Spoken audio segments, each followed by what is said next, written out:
आप एक नॉर्मल से बंदे हो लेकिन आपकी शादी एक प्रिंसेस से हो जाती है, वो भी गलती से। और इस एनिमे में हमारे मेन कैरेक्टर के साथ भी यही होता है। तो एपिसोड की स्टार्टिंग में हम हारुतो सातो नाम के बंदे को देखते हैं जो एक बीटल पकड़ रहा था। तभी वहाँ कुछ लाइटनिंग होती है और उसका बैलेंस बिगड़ जाता है और वो पेड़ से नीचे गिर जाता है। और वो देखता है उस लाइटनिंग में से एक बूढ़ा आदमी और एक लड़की आती है। ये देख हारुतो को लगता है वो एलियन है। तभी वो लड़की सातो से उसका नाम पूछती है तो वो अपना नाम बताता है। इसके बाद वो लड़की अपना नाम हिमे नो काना बताती है और कहती है, सातो तुमने अभी यहाँ जो कुछ भी देखा तुम ये किसी को नहीं बता सकते। इसके बदले में मैं तुम्हारी दोस्त बनूंगी। और इसके लिए सातो मान जाता है। और ये जो बूढ़ा आदमी है ये इस लड़की का ग्रैंडफादर है। और इसी के साथ 10 साल बीत जाते हैं और सातो सो रहा था। तभी हिमे वहाँ आती है और सातो को जगाती है और कहती है ब्रेकफास्ट तैयार है। और जब सातो ब्रेकफास्ट देखता है तो कहता है, इतना अच्छा खाना, वो भी इतनी जल्दी बना लिया तुमने। जिस पर हिमे सातो को बताती है स्कूल के समर ब्रेक आ रहे हैं। तो वो खुशी के मारे जल्दी उठ गई और उसने ये सब बना लिया। इसके बाद सातो मन में कहता है, हिमेनो नोनाका और मैं बचपन से दोस्त है और 10 साल हो चुके हैं जब से वो मेरे बगल वाले रूम में रहने लगी है।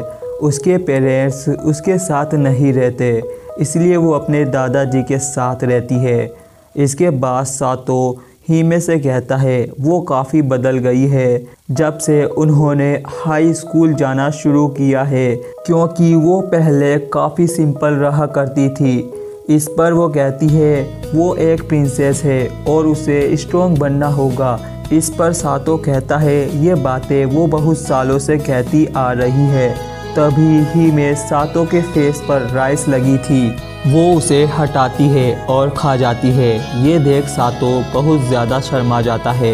इसके बाद वो दोनों हिमे के दादा से बाय करके स्कूल की तरफ निकल जाते हैं। और रास्ते में हिमे सातो से पूछती है क्या उसके डैड अभी तक घर नहीं आए। इस पर सातो कहता है हाँ, शायद समर ब्रेक्स के बाद आएंगे लेकिन वो अभी तक नहीं आए। तो हिमे कहती है उसे ज़रूर परेशानी होती होगी। तो सातो कहता है अब तो आदत सी है मुझको ऐसे जीने में। इसके बाद सातो हिमे ने जो रिंग्स पहन रखी थी वो उन्हें देखने लगता है और एक पुरानी बात याद करता है। जब वो छोटे थे तब हिमे ने बताया था ये रिंग वो उसे देगी जिससे उसकी शादी होगी और ये रिंग्स उसके लिए बहुत ख़ास है। और हिमे ने सातो से ये भी कहा था जब वो बड़े होंगे क्या वो उससे शादी करेगा। और प्रेजेंट में सातो उसकी रिंग्स को ही घूरे जा रहा था। जिस पर हिमे कहती है तुम ये नहीं ले सकते क्योंकि ये मेरे लिए बहुत ख़ास है। इस पर सातो मन में कहता है बचपन के वादे ऐसे ही होते हैं। और स्कूल में हिमे के नंबर बहुत अच्छे आए थे और उसकी फ्रेंड्स उसकी तारीफ़ कर रही थी। तो हिमे कहती है वो एक प्रिंसेस है तो उसे स्मार्ट होना ही चाहिए। इस पर उसकी फ्रेंड्स पूछती है तो वो कौन से किंगडम की प्रिंसेस है।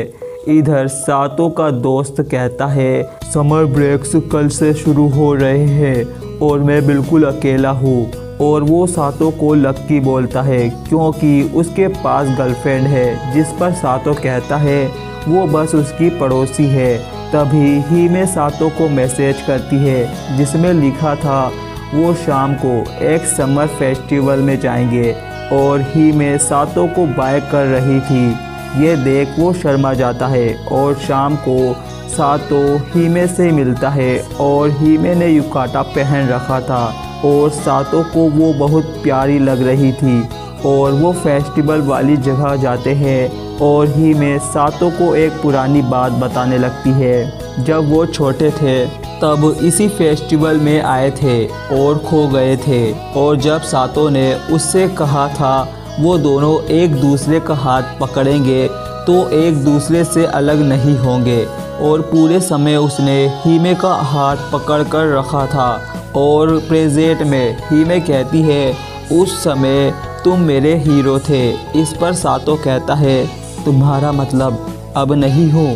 तो हीमे कहती है क्या पता। और वो फेस्टिवल में कुछ खाते हैं और एक शॉप पर हीमे को एक डॉग टॉय दिखता है। तो वो सातो से कहती है उसे वो टॉय चाहिए। और सातो उस टॉय पर निशाना लगाता है और सोचता है वो अभी जैसे है उन्हें वैसा ही रहना चाहिए, इससे कम उनकी दोस्ती तो ख़त्म नहीं होगी। और सातो उस टॉय पर निशाना लगाता है और बुलेट हर जगह टकराती उस टॉय पर लगती है। ये देख हीमे बहुत खुश होती है। इसके बाद सातो सोचता है ये बिल्कुल परफेक्ट मौका है कन्फेस करने का। और वो हिम्मत करके बोल रहा होता है तभी पटाखे फूटने लगते हैं। और ये देख हीमे कहती है वो काफ़ी खुश है, वो इतना प्यारा सीन उसके साथ देख रही है। तभी हीमे बताती है वो बहुत समय से उसको कुछ बताना चाहती थी। और ये सुन सातो सोचता है हीमे अब उससे अपने प्यार को कन्फेस करेगी। और हीमे उससे कहती है कि मैंने डिसाइड किया है मैं कहीं दूर जा रही हूँ अपने दादाजी के गांव। और वो बताती है वो कल ही जा रही है। और ये सुन सातो हिल जाता है। इसके बाद वो घर जाता है और हीमे सातो को आज के लिए शुक्रिया बोलती है। तो सातो फिर से उसे कन्फेस करने लगता है। तो हीमे उसे टोकते हुए कहती है मुझे खुशी है मुझे तुम्हारे साथ फायरवर्क्स देखने का मौका मिला। और वो अपने रूम में चली जाती है। और रात में सातो अपने बेड पर लेटा था और सोचता है वो कहीं दूर जा रही है, लेकिन वो कहाँ जा रही है। और उसे रियलाइज़ होता है वो हीमे के बारे में ज़्यादा कुछ नहीं जानता। तभी उसे कुछ लाइटनिंग दिखती है तो वो अपनी बालकनी से देखता है और उसे 10 साल पहले जैसी वही लाइटनिंग दिखती है। और इधर हीमे उस लाइटनिंग के अंदर जा रही थी। तभी वहाँ सातो आता है और उसे रोकता है। तो हीमे कहती है वो दूसरी दुनिया में अपने घर जा रही है क्योंकि उसकी शादी हो रही है। आखिर वो एक प्रिंसेस है। पर सातो उसे रोकने की बहुत कोशिशें करता है, फिर भी वो रोते रोते जाने लगती है और वो गायब हो जाती है। तो सातो कहता है वो यहाँ किस लिए आया था, हीमे को गुड बाय करने। और वो भी उसके अंदर चला जाता है और वो एक अलग सी दुनिया में पहुँचता है। और वहाँ हीमे की शादी हो रही थी और सातो हीमे को आवाज़ लगाता है और हीमे उसे देख इमोशनल हो जाती है। तभी वहाँ एक बड़ा सा मॉन्स्टर आता है और हीमे के दादा कहते हैं मैं जानता था वो प्रिंसेस की जान के पीछे है, हमने उन्हें दूसरी दुनिया में छुपा कर अच्छा किया। और हीमे के दादा उससे लड़ने के लिए आगे बढ़ते हैं, पर सातो को देखकर उनका ध्यान भटक जाता है और इस मौके का फ़ायदा उठाकर मॉन्स्टर उनको मारता है और वो दीवार पर जाकर टकराते हैं और कहते हैं लगता है हमें रिंग ऑफ लाइट की ज़रूरत है। इस पर हीमे सोच में पड़ जाती है वो रिंग किसे दे, प्रिंसेस को या फिर सातो को जो मॉन्स्टर के पास है। तभी हीमे सातो को किस कर देती है और रिंग सातो के पास चली जाती है और इससे हर जगह लाइटनिंग फैल जाती है। और प्रिंसेस सातो को एक तलवार देता है और हम देखते हैं सातो की रिंग में से लाइट निकलती है और उसकी तलवार में चली जाती है। और सातो एक ही वार में मॉन्स्टर को मार देता है और बेहोश हो जाता है। और जब उसे होश आता है तो देखता है उसके पास हीमे थी और वो बताती है वो दोनों रॉयल कपल के बेडरूम में है क्योंकि उन्होंने किस की, पर उसे उस प्रिंस से शादी करनी थी लेकिन वो उसे जानती तक नहीं थी। लेकिन उसने जब सातो को देखा तो उसने वो कर दिया और इसका मतलब है हीमे ने सातो को अपना हीरो चूज़ किया है। इधर सातो की बात हर जगह चल रही थी कि वो दूसरी दुनिया से आया है। इसके बाद सभी लोग कहते हैं उस शादी का मकसद किंगडम ऑफ लाइट और एम्पायर के बीच रिलेशंस बनाना था। अगर राजा को ये पता चला तो वो बहुत गुस्सा होंगे। इस पर वही प्रिंस कहता है प्रिंसेस ने खुद उसे चुन लिया है जो हमारी दुनिया को बचाएगा और इसमें कोई बड़ी बात नहीं है। इसके बाद वो किंगडम के लोगों में सातो को पेश करते हैं और सारे लोग सातो यानी रिंग किंग को देख बहुत खुश होते हैं और सातो लोगों के बीच एक जोश भरी स्पीच देता है।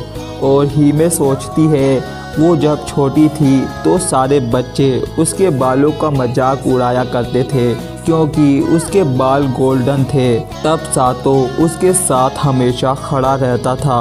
तभी एक बेल बजती है और हम कुछ मॉन्स्टर्स को देखते हैं जो कह रहे थे रिंग किंग।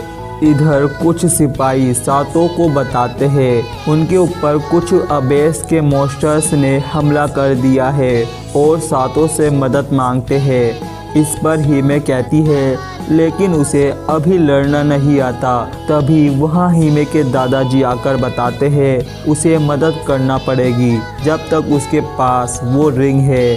और सातो भी लड़ने के लिए राजी था और उसे हिमे के दादा एक हथियार देते हैं और कहते हैं रिंग ऑफ लाइट बुराई को ख़त्म करती है। ये तुम्हें पावर देती है और तुम जिस चीज़ को पकड़ते हो उस पर ये लाइट ऑफ प्यूरिफिकेशन देती है। आसान शब्दों में कहें तो ये ऐसा वेपन बन सकती है जिससे अबेस को हराया जा सके। तभी हिमे फिर से सातो को किस करती है और वो लड़ने जा रहा था। और इसी के साथ ये एपिसोड यहीं पर एंड होता है। हम एक अबेस मॉन्स्टर को देखते हैं जो एक लड़की पर हमला करने वाला था। तभी वहाँ सातो आकर उस मॉन्स्टर को काट देता है और सातो कहता है ये तीसरा था। मैं पहले एक ही हमले से बेहोश हो गया था लेकिन अब ऐसा नहीं हुआ। इस पर हिमे के दादा कहते हैं ये उस किस की वजह से है जो तुमने अभी अभी प्रिंसेस के साथ की है और लड़ाई में राजा को शक्ति देना प्रिंसेस का काम है।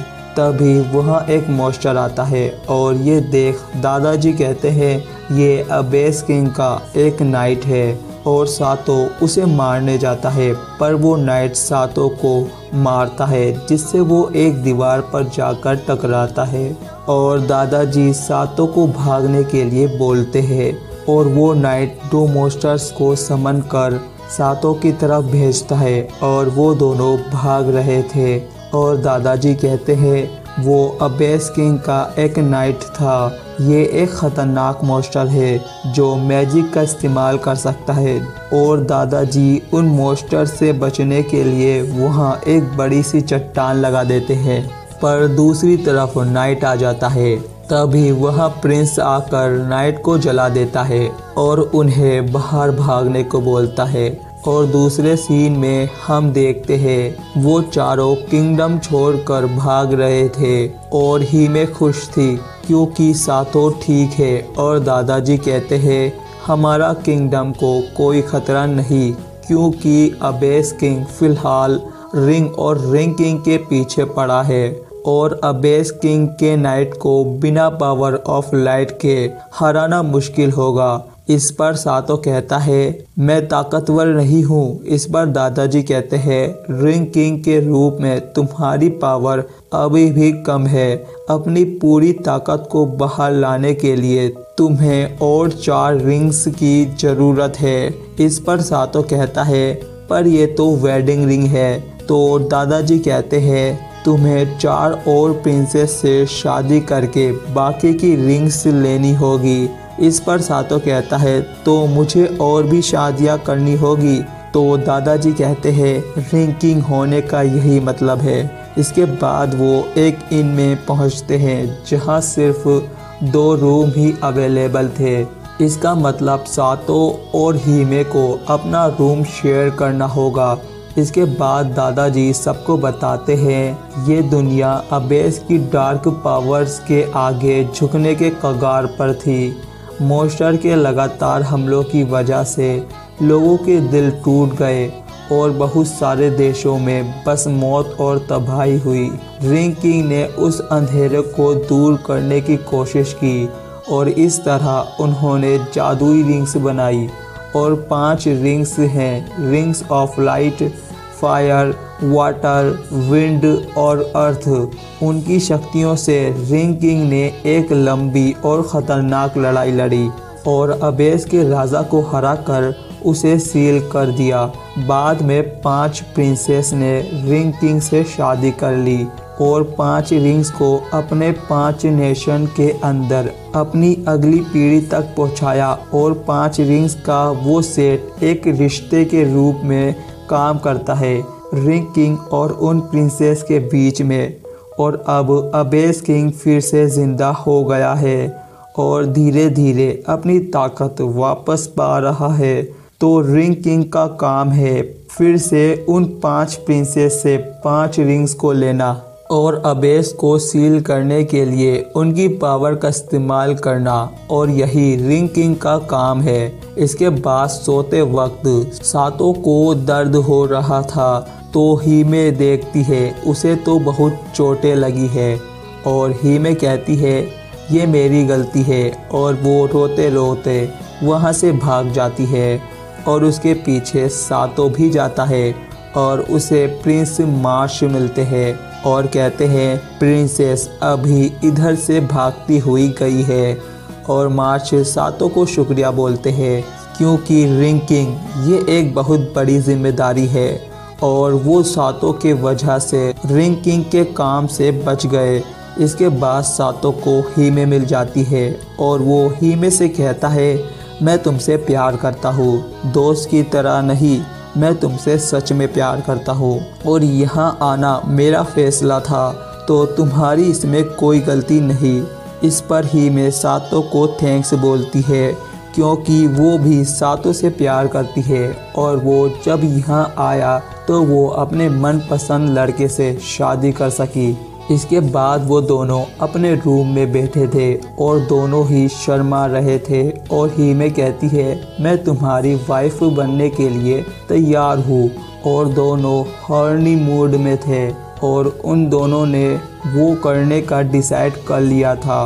और सातो सोचने लगता है क्या अभी ये करना ठीक होगा और वो उठ जाता है और कहता है ये गलत है, ऐसा नहीं होना चाहिए, हमारा पहली बार इससे भी अच्छा होना चाहिए। इस तरह के मूड के साथ करना गलत है क्योंकि हम बचपन के दोस्त से आगे बढ़कर शादीशुदा हो गए। हमें अपना समय वो करने में बिताना चाहिए जो एक कपल करते हैं। इस पर हीमे भी सहमत थी और वो दोनों किस करते हैं और सुबह दादाजी दोनों से कहते हैं क्या तुम दोनों ने उसके बाद कुछ नहीं किया?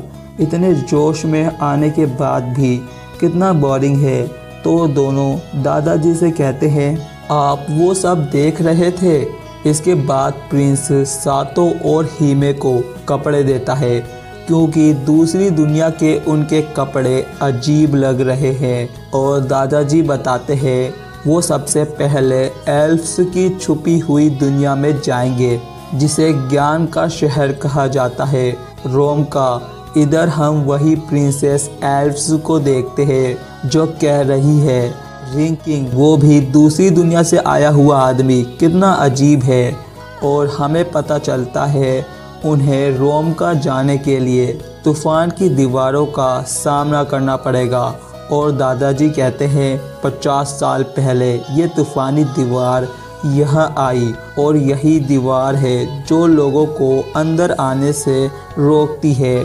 और वहाँ एक भालू आता है और सातो उसके पास चला जाता है और कहता है तो सिर्फ ये एक जंगली जानवर है और भालू उनके पीछे पड़ जाता है और अब उनके पास भागने के लिए कोई रास्ता नहीं था, क्योंकि आगे तूफान की दीवार और पीछे भालू था। तभी वो सब तूफान के अंदर आ जाते हैं और वहाँ दो लोग आते हैं और इनके कान लंबे हैं, मतलब ये एल्व्स है। और दादाजी उनका शुक्रिया अदा करते हैं उन सबको बचाने के लिए। और सातो कहता है, मैं हूँ रिंग किंग, मैं आपकी प्रिंसेस से मिलने आया हूँ। इस पर ही मैं सातो से कहती है, रिंग नेशंस की मदद की कोई गारंटी नहीं है, तुम जानते हो। और दोनों एल्व्स कहते हैं, हम तुम्हें महल तक ले जाएंगे। हालांकि हमें नहीं लगता कि ये काम करेगा। और वो रोम का विंड नेशन पहुंच जाते हैं और वो महल के अंदर जाते हैं तो देखते हैं प्रिंसेस तो छुप रही थी